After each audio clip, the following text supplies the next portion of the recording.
Then I want to thank the President for appointing me as the Minister of Sport, Arts and Culture. People want me to talk bad about a man that has given me this job. I can never do that. You know, 22 years ago, 21 years ago, we went looking for a job. I think we got there and they said, no, they can't give me a job. I mean to work at the back of a truck. They didn't want to give me the job because they said I come from jail. And the manager, they said, no, you can't get a job, you come from jail. But the man that saw past my past and say, come here, I will give you this job. I must now fight that man. I am not mad in my head. I am not fighting. I will never fight the president. I will disagree with him, but I'm not here. I love the GNU. The Patriotic Alliance members are very happy with my inclusion in the GNU. How can I listen to other parties? All right, let me start with the work. The first thing and the most proudest thing I've done since becoming a minister and being part of was when we, together with the Department of Defense and Military Veterans, together with the office staff, you know, I am so fortunate that I've inherited the best stuff you can get. You know, usually you'll just hear people talk a lot of stuff about people, but these people working at DSEC, I can tell you without a doubt, I don't even want to change one of them because they are diligent, they are so happy, I allow them to do their work, and we are working very nicely together. These people is the reason why I've done my proudest thing, which is number one, we have brought back the remains of our heroes. Duma Nokwe, Basil February, Nemamu Posho, Tot Machikitsa, and all of them. They were in exile and they died in exile and they were buried in exile. We managed as a team, not as McKenzie or as Mabe, as a team, interdepartmental. My team, I must say, worked day and night, flew between Zambia. You know, Mr. Ndima and them, they worked to get that. So I want to say that's the first thing and the most proudest thing I've been involved in. The first crisis I got was when we started, which I'm going to talk about later, when we started talking to UFC and F1 and motorsport, FIA, we started just engagements. I got a media inquiry. That was my first crisis, was that, Mr. McKenzie, 12 countries are stuck for the FIBA basketball tournament in South Africa. The Under-18 African Basketball Championship is in South Africa, and we are now being told it's being cancelled. I said, no, there's nothing being cancelled. I went back, I called SASCO, I called the Basketball Association, I called everybody to an urgent meeting within an hour after that call. And what I heard in that meeting was the worst news. They applied to host this tournament in South Africa. They didn't have sponsors, they didn't pay the venue, they didn't pay the hotel, they didn't pay for the buses, they paid for nothing. When I asked them, what you going to do? They're like, nothing. We must cancel. I said, excuse me, nothing. It can't be. This will be on South Africa's record. I called the team, I called the ADG, I called the whole team. We then made sure, I called the president of FIBA in Mozambique, myself. Luckily, I have met him in at the Olympics. And he said something I'll never forget. He was very angry when I called him, but he cooled off. He says, no, I said, please give us a last chance, we'll fix it. He says, I believe you because you're a good man. I said, why do you say I'm a good man? He says, you walked into the room, you walked past a lot of people, but you came straight to me in Paris and you greeted me. What he didn't know was everybody was speaking French. And I look at the black guy in the corner, I thought that is my guy. And I can tell you, the people literally didn't sleep. And we managed to host the basketball FIBA tournament under 18. And we saved South Africa from headlines. That was my first crisis. The second crisis I experienced was the National School of the Arts was about to close down. They couldn't pay salaries. They ran out of money. I was then told, you know, sometimes people will tell you stuff. They said, Minister, you can't intervene because it doesn't fall under you. I said, this is the GNU. We do things differently. I'm going to intervene. I saw there's arts. The arts is calling my name. I went to the school. I saw they turn around. They have no turnaround strategy. But these people are good people that ran into money. They couldn't even pay the salaries. I immediately, with the powers vested in me as the minister, told the ADG, go through the processes.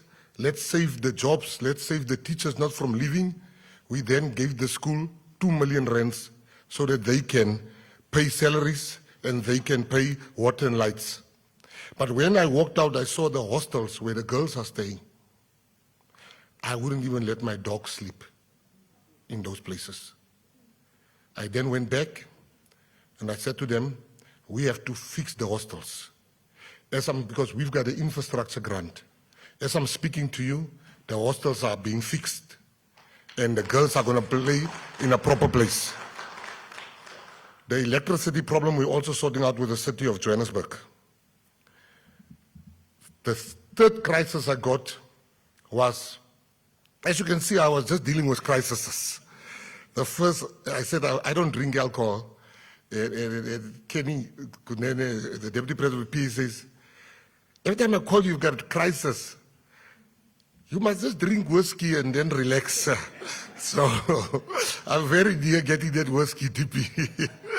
The third crisis we got was the under-20, the youth championship in Peru. There was no money for the people to go to for the athletes to go to Peru. There was no money. They needed 4 million rands to go to Peru. I tell you, I pick up the phone, I called a few corporates, and you know, SuperSport was the first one that said we will help, and SuperSport helped. I called the ADG said we must help. The deputy minister said, no, we have to help. And we came together with SuperSport and the deputy minister. And I can tell you, true story, 10 minutes before they closed the flight, we paid.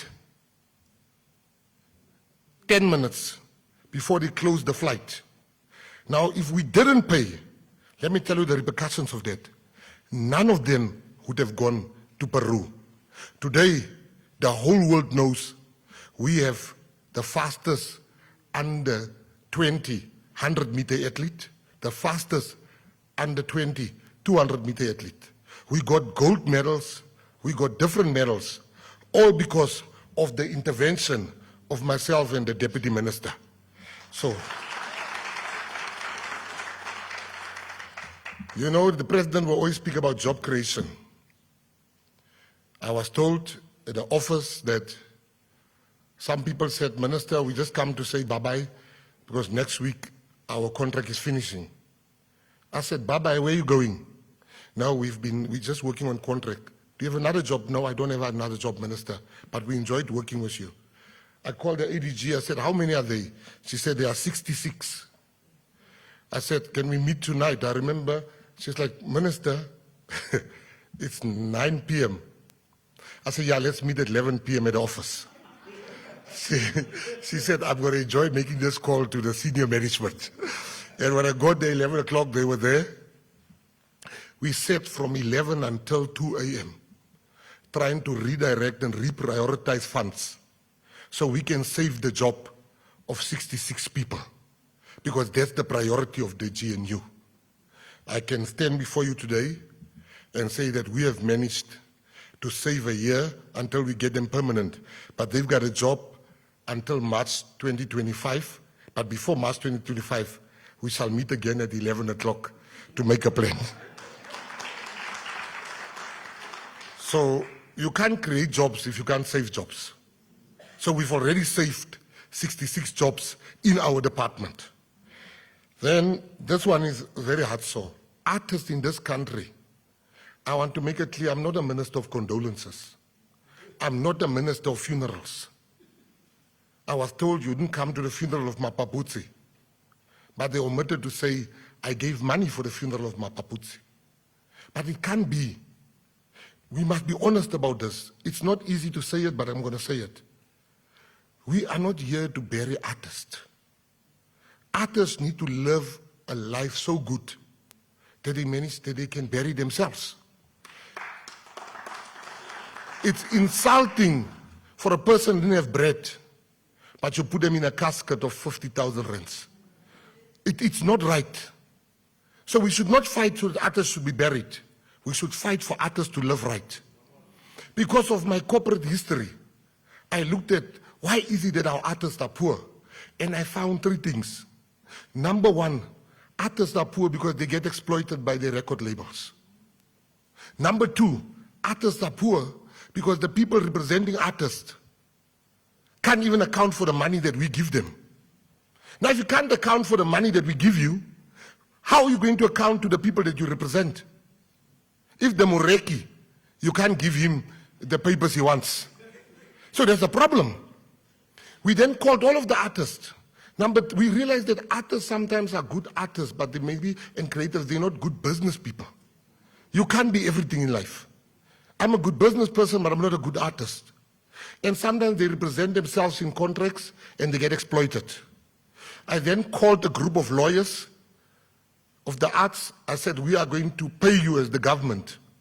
You must look through every new contract every artist is going to sign in this country, so that you must make sure that artists don't get exploited. And artists will not pay for that service. The department will pay for that service. We then called the Boss Barat. In that Boss Barat that we called, we had frank discussions. We built up different sectors. And those sectors, we're going to pay for their officers. We're going to give them board fees. We are going to make sure that the sectors represent the artists. You can't have one person representing writers, filmmakers, crafters, choir music.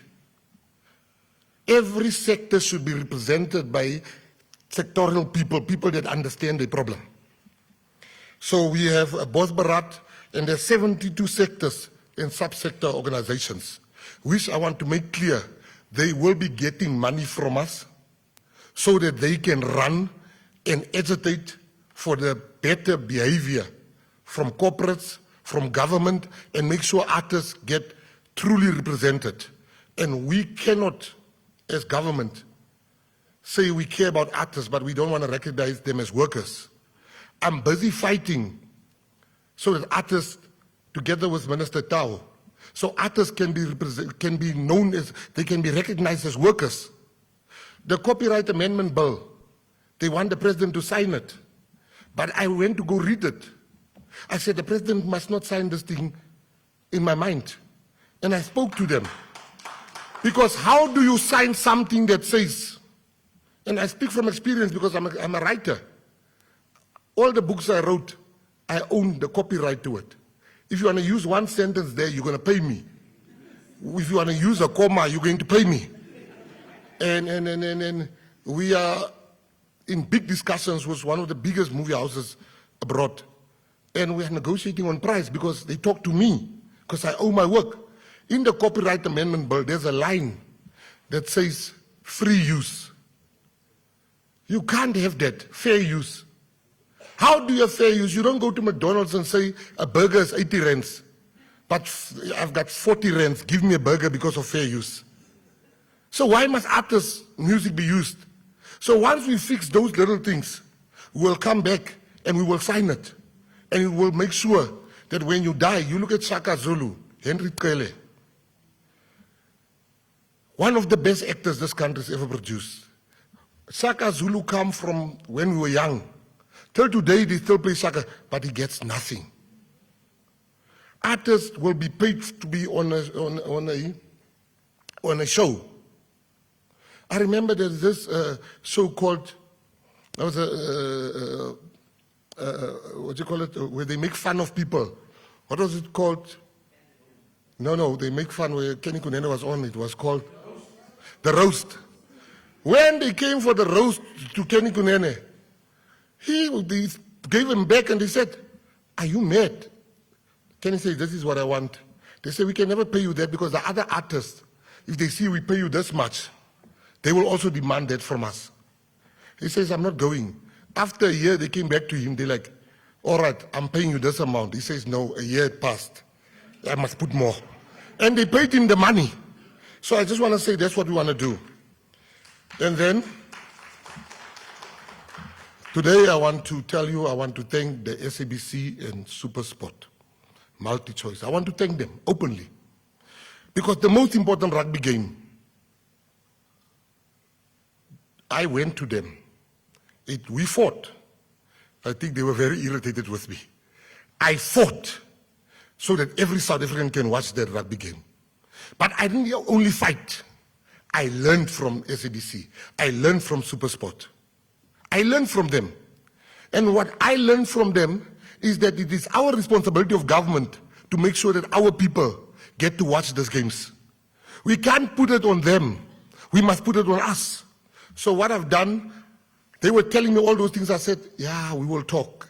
Let's just show this one on Saturday, and I'll go back." And today I want us to give SABC and SuperSport a hand, because SuperSport graciously said, "Let South Africa watch the game." And we did watch the game. And I can assure you that we are doing our work in cabinet to make sure we make sport accessible. And we pay what companies demand for their product. So that is something that is ongoing. I also want to say, you know, for me, I'm going to make you one example while I talk about SuperSport. We've got something big and you must encourage people to apply. We've joined forces with SuperSport, Athletics South Africa, South African School Athletics and Department of Basic Education in launching the Track Plus Field School Athletics Series starting in January next year. The School Athletics Series is open to all high schools throughout the country. The objective will be to crown the top athletics high schools in the country. Both boys and girls at under 15, 16, and 17 levels will participate. We want to go and find our athletes. And we have now joined forces with a corporate company that will help us. So the children must now get re-enter sports. And it's not just talk. We have signed an agreement with the Department of Basic Education. Sport, arts and culture must get back to our school. Most of us here that's over the age of 40. Don't need to put up your hand. Most of us here, you have had school sport. I was a top athlete myself, believe it or not. And I was discovered at a school. So we've got the DStv School Netball Challenge. We've got all these exciting things to get our children away from the street. I always say a kid in sport is a kid out of court. That is our motto. You know, that's going to be the Let's Play Centers of Excellence. We are back. We're going to change the face of sport in this country. But we want to start with the children. That's why we have the MOU. In our department, we've put together 69 million, which is going to buy equipment for rural school children, for poor schools. It can't be that it's only the private schools that has all the sporting equipment. None of the black people sitting here, or the colored people, or the Indian people for that matter, had pole vaulting at his school. None of you. But pole vaulting is an Olympic sport. There's a new Olympic sport called wall climbing. I see the private schools now have wall climbing. Our children in the less fortunate schools don't have that. It's my job as the Minister of Sport not to complain, but to make sure, I make sure that what is in the private schools is in the schools of our children that is not so privileged. And we should not bemoan the fact that the private schools have it. We must learn from them. And we must emulate what they are doing. So much in South Africa, people like to criticize people that they should learn from. As the minister, Walaza got a silver medal at Olympics, he got 2 gold medals because Kuro was looking after his career. We need to go to Kuro and say, what you did with Walaza, do it for the child in Mitchell's Plain, for the child in Guguletu, for the child in Protea Glen. That's what we want to do. So the MOU will never gather dust. Under my leadership, we are going to bring expression to what we've agreed upon. And if you don't believe me, the ambassador of France, I want to quote him, so he can say, no, I'm not telling the truth. When I was a minister, he sent me a text message. He's like, Minister, we've been trying to sign the MOU. Minister, can you help? I said, can we meet tomorrow morning and sign? He says, oh, I'm out of the country. I said, so you are the problem. And after a month, after changing some new things I changed there, we signed. And he stood up at a press conference. He said, I must tell you, this ministry is the fastest ministry I've ever worked with. These are action men. I said, didn't hear you, repeat that again.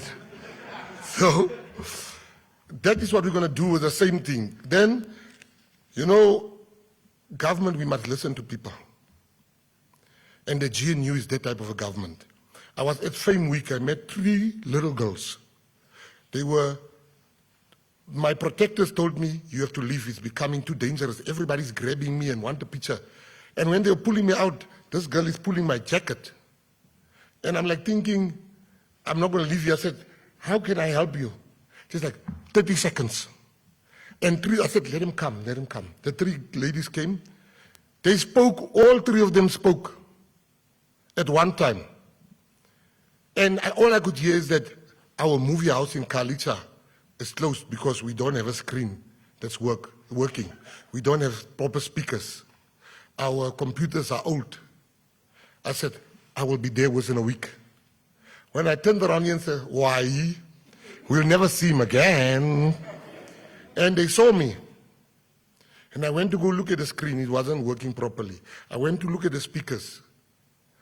I went to the library. When I saw the computers, I realized those were the computers that we used to steal before I went to jail. That's how old those computers were. I can tell you today, myself and the deputy minister, on Monday first, on Monday, we took them the money. They are putting a new screen, new speakers, and new computers in that school. 10 students in Mitchell's Plain got bursaries to study music. After studying music, those 10 kids, you can change? She's coming here. You see, I learned quick in government, they change. I never knew that on TV. So I'm thinking these people, esteemed people, when they go to the gym, they must do this training because the whole time. So,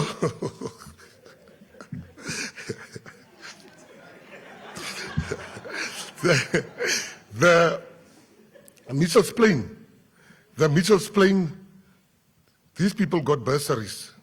And when they graduated, they went back to the townships in Mitchell's Plain and Kalicha and Delft. And they started to teach other kids music. They will go from from flats to flats to flats to flats to flats, getting people music, teaching people how to play music. And they will do one. Can I get tissue, please? And they will do one instrument. And children will be away from the gangs to go and teach music. It gives me great joy that then, when they met me, I made sure that we speak to Betway and the department, and we said we'll match them rent for rent what they gave. They gave equipment for 1 million rand, and the department put another 1 million rand for equipment. Thank you. For equipment for the kids. Now they can teach 400 students and keep them away from crime so they can teach music. When I became the minister, I saw the list of people going to Venezuela. I said, where are the disabled people on this list? I cut the officials. I said, let's replace them with disabled, and let's have all the races here. You can't just have black people going. This country is not only black people, it's all of us. And I changed that, and I removed some officials. And they went to the Venezuela fair. And the people of Venezuela came to myself and the minister, deputy minister, and they said South Africa was one of the best participants in the Venezuela book fair. So much so that the Cuban government is inviting us to be the main guest next year at the Cuban Book Festival. And it's going to be transparent. We are going to have everybody that wants to go with the government to Cuba. They must apply. So we do things a bit differently and more transparently. I have shown people that you have nothing to hide. So very soon look out for the authors that want to go and showcase in Cuba. The government will pay for this. Thank you very much. We have seen boxing. You know, the first black man to earn 100,000 in sport was Peter Terra Matebula. Peter Terra Matebula was the first black man to earn 100,000 in sport, prize money, which he had to share with the coaches. But Peter Terra Matebula, 40 years after Peter Terra Matebula, boxers are earning 4,000 rands a month, a fight. 4,000 rands to get brain damage. But when you look at the officials, there's officials that fly twice a week, renting expensive cars, running up phone bills of 120,000. That we said is not going to happen. So we've appointed the acting CEO, Tsulufelo Lizaka, from my office to oversee. We have stopped all this legal. They are not in the business of boxing. The boxing SA was in the business of legal issues. They stay in court. They have lawyers on retainer. I've stopped all the legal matters. We've settled the legal matters. We are now putting boxing back to where it belongs. The advert is out. You can also apply if you have boxing expertise, and you can add to the board. It is now being advertised. Knowing how to fight is not the only requirement. You must be able to have. This one is very personal to me. I grew up with spinning. I saw what spinning does. There's no gangsters in that sport. There's no drug users in that sport, because every cent they have, they buy oil, screws, seats, tires. Tires are expensive for us spinners. And I can tell you, when I went to prison and I came out, spinning was still at the same place, unrecognized, being called a gangster sport. People that don't do spinning don't see the value of it. So much so when I became the minister, the first priority for me was spinning. And they thought, the white people thought I'm talking about spinning top in the gym, the things they do there. And some of the super coloureds were laughing at me. Like, why is he doing this gangster sport? I can tell you, spinning, I've been to an empty rugby game, empty soccer game, empty cricket game. I've never been to empty spinning. And I said, this will be my priority. I first had to teach my staff, from the ADG through to everyone, about spinning. And I remember the deputy minister said she's got a gusheshe. I'm still waiting to see that gusheshe. and I worked very hard to formalize spinning. Spinning, I met with Motorsport South Africa. They came with their problems to me, and I said, before I listen to your problems, fix my problem. You must legalize spinning. And they assured me they will do that. I went to meet with the president of the FIA, the highest decision-making person when it comes to anything with an engine, from F1 to GP to spinning, everything. He didn't even know what spinning was. He asked me send me 2 or 3 videos. I sent him 35 videos. I think he might have blocked me after that. And I'm very proud today to say spinning is going professional. Spinners will get a salary. And the federation is even now getting sponsorship. They are going to buy cars for the children that parents can't afford, the gusheshes. So DM, you better come clean very quickly. If you have a gusheshe, if you don't, you must also apply for a vehicle to spin there. And I want to thank CLC, which became the first headline sponsor for spinning. and Kappa, which will now make sure that they are fully kitted in Kappa. So they'll treat them like they treated the Kaizer Chiefs. That team that I'm accused of supporting, which I don't. And then we had the DStv Delicious Festival. I didn't even know what that was, but I went because the food was very delicious there.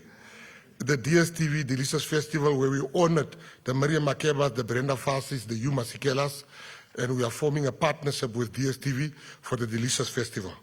So those are the things that we've been busy with. And I'm very proud to announce the World Rally Raid Championship. For the first time, it's coming to Sun City. And I want to thank Motorsport South Africa. You guys have worked so hard.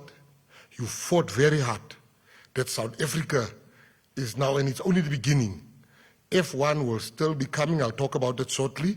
But already we've got one because we went to Baku. We were fighting with the president. I said to him, but you don't bring stuff to South Africa. And I said to Motorsport, go and fight. And we were on the phone with them the whole time during the vote. Denise had to switch off her phone like, they've not even started to vote, Minister. And when they voted, she called and she said, we've got it. And I want to say to you, this event is going to be the biggest motorsport event that we've had in this country. And I said to Motorsport, I have one problem which we are working on because government is also going to contribute. I said, before I contribute 1 cent, I would like to see black women also being part of it. I would like to see white women also being part of it. I don't want the sport to be an all male, only male, even in the business fraternity. We must respect our women. They are sometimes better business people than we are. So our money will go to women in South Africa that will be part of that pie, of the advantages that will be received from hosting the World Rally Raid Championship. And if you can just see a video, then for those of us that don't know. In the heart of the African wilderness, where the untamed beauty of nature meets the raw power of machinery, an epic challenge awaits.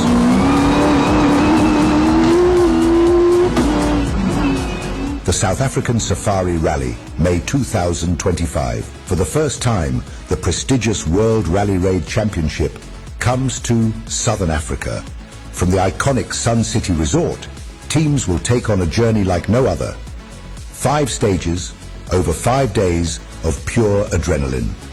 Starting on the 18th of May and finishing on the 24th of May. It begins with a prologue in the shadow of Sun City. Then dives deep into the wild, where nature itself becomes the ultimate challenge. The teams will battle through the stunning yet unforgiving landscapes of South Africa's Limpopo and Northwest provinces. Varied terrain ranging from open bushveld to river crossings and mountain ranges will test man and machine to their limits. The race will reach its climax on the 24th of May with a high adrenaline power stage designed for the ultimate display of skill and tenacity. This is not just a race, it's an adventure across one of the world's most awe-inspiring landscapes, with Africa's majestic Big Five as spectators and its rugged terrain as the ultimate test. This is the 2025 World Rally Raid Championship. This is Africa. Now, those are the nice things we are bringing to South Africa. South Africa is going to have nice things, and I want to jump to UFC. Don't follow the media that has not spoken to me. Follow the ones that are here today because they know from the horse's mouth what is happening. Not the ones that get B information. UFC. End of this month, we are meeting with Dana White. You know, when I saw that ground transport, it was very steep. I said to the person in the department, I said, you better get an international license because we'll have to take Ubers when we get to Abu Dhabi this month. We are going to meet with UFC to make sure that Driekus' fight come to South Africa. Just as we met with the FIA and Motorsport to make sure this is coming, it is here. So the UFC, we are meeting. So there's no thing to say it is not coming. We are going to negotiate. We've been talking to them for 3 months. They've been asking us 1 million questions. They've asked SuperSport 1 million questions. And we are going to make sure that Dricus du Plessis, our champion, must fight here at home. And I will come back, hopefully with good news. And hopefully also not being asked so many questions about my trip to Abu Dhabi. Then, the F1. This is how far we are with the F1. South Africa has been to the altar twice and didn't get married. They go to F1, we want to host it. F1 is listening to them, then it falls flat. Because politicians, billionaires in this country, they started fighting, and I then became the minister. So I told the billionaires, back off. You are not the only billionaires in the world. I told the politicians, back off. I am the Minister of Sport. Let me talk with F1. I met the leadership of F1. I met the president of the FIA. I told them we would like to host the F1. They said they need certain letters within the next 30 days. Within 8 hours after my meeting with them, they received the letters that they asked me to give them within 30 days. They called me back to say, we've never seen this. We got what we needed from you within 8 hours. I said, sorry, within 10 hours. I said, no, sorry, it was 8 hours. So I want to thank my staff for getting all of that ready. What is happening now, we are meeting at the end of November.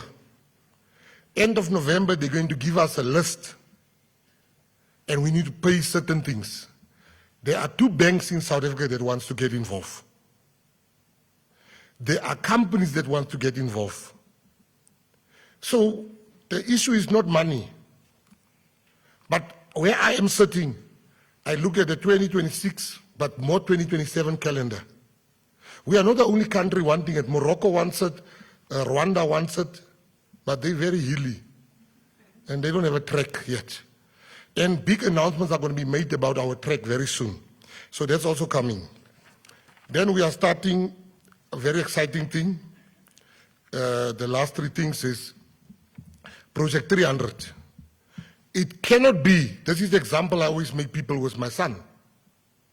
My son went to run, and the principal came to me when he was 10 years old. He said, Mr. McKenzie, you do know that your son is probably one of the fastest 10-year-olds in the country. I said, it can't be. He says, I'm telling you. When he was 11, he says, can you see? We timed him. I said, no, let me get him a coach. Start spending money on him, buy him treadmills, get everything. At the age of 12, we were at my family in Menenberg. And they started running with other kids in the street. An 11-year-old child, my son was 12, outran my son like my son was standing still. So people usually that goes to the Olympics respectfully said, am I the types of my son that has the money, the equipment, and all the help? But that 11-year-old is not going. So we're starting Project 300 to make sure that we are funding every child that has a promise. We make sure they get a salary, a stipend. We make sure they get good nutrition. We make sure that they get mental help. We make sure that they get the best coaching. Because in 2028, we are taking 300 athletes to the Olympics in Los Angeles. We can't just take 100 and something. We are also busy with the music policy and strategy document. We are also busy fixing Maskandi. Maskandi is being followed by a lot of people in this country. But Maskandi is being treated, even by our own radio stations, as some music that must only be played on Heritage Day. It can't be. My yogurt was a big hit when we put him on the DStv Delicious stage.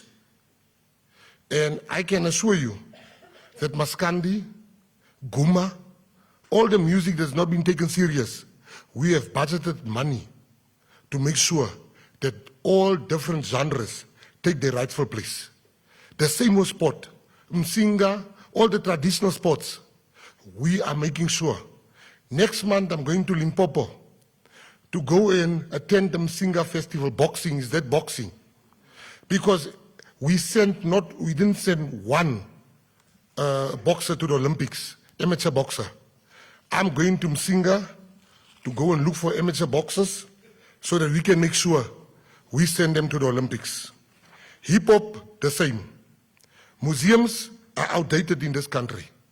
Our museums are old, uninteresting, boring. It's like a graveyard. Our museums need a total upgrade. And we are working hard to infuse tech, latest technology, in our museums so that we can attract young people to come to the museums. We are also going to make sure we modernize all our museums. All the museums. Our libraries, we are also in the process of making sure that we bring tech in the libraries. Children, this thing of getting one book, coming back, that's outdated stuff. We did that 30 years ago.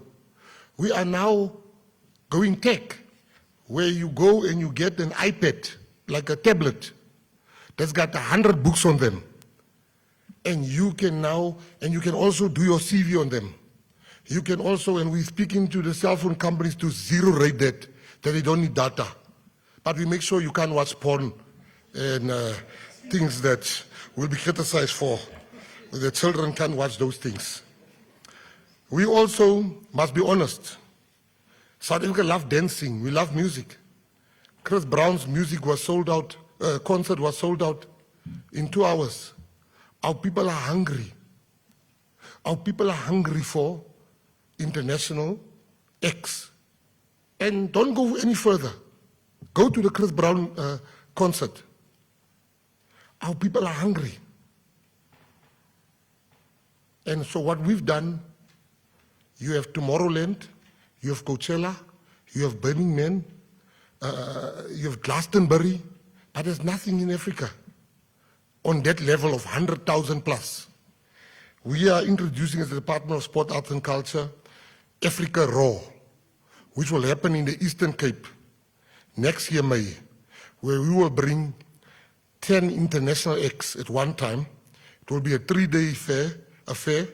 We will have the African artists playing. We will have overseas artists playing. It will be the biggest music festival over 3 days non-stop. There's no pass out. Once you're in, you are inside.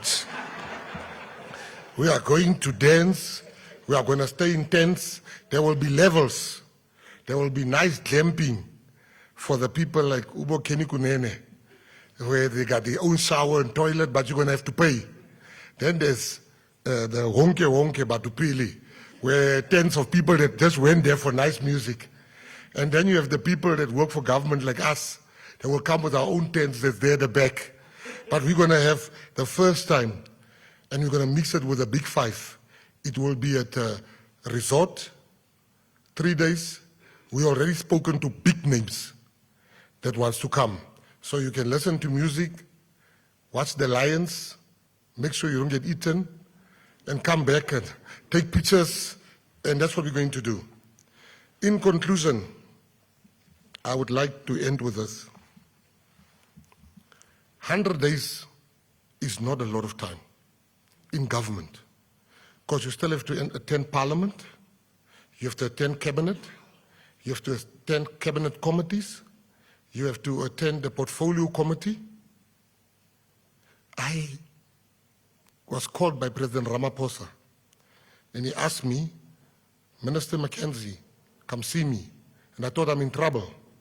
And he said, how are you holding up? I said, President, do you want me to give you the answer I'll give to you, or the one I'll give to my friends at home? He says, give me the one of your friends at home. I said, President, I've underestimated the workload of ministers. Number two, in 2022, I said ministers are getting paid too much money. I withdraw that with immediate effect. And I want to say to you that the GNU is the second chance that we've been given. Do not underestimate what the voters has given us as government. We work very nicely together. You know, John Steenhuisen and myself used to insult each other every election. And we're still going to insult each other. But I remember I was wearing a T-shirt and I passed one of his rallies and he said, "There goes that green gangster." And we used to insult each other. Last week on Wednesday, the president was busy speaking in cabinet. He was seated next to me. And I see this man is busy under the table. And I get annoyed, like, what are you busy with? And when I put my head back, I saw he's eating biltong. And I said, and he looked at me, and he says, and he put in. And before I ate, for reasons I'm not going to mention here, I wanted him to eat first. And when he ate, I ate, and I think I finished 60% of the biltong, he took 40%. I said, hey, come Nandi to be the Minister of Agriculture. So I want to assure South Africans that the GNU is working. It is, the president went to the USA. He was oversubscribed with meetings. The deputy president went to the UK. He was oversubscribed with meetings. And to everybody that's here, we are going to make sure that South Africa becomes one of the best countries again. And we take our rightful place in. And the ones that say the GNU is not working, they are already divorced and fighting, while we are still intact. We are going to build, and I want to thank my deputy minister, I want to thank the president for finding me worthy. And this is what I've managed to do in 30 days, in 100 days. And watch our next year. We are in fire. Thank you for coming. May God bless you.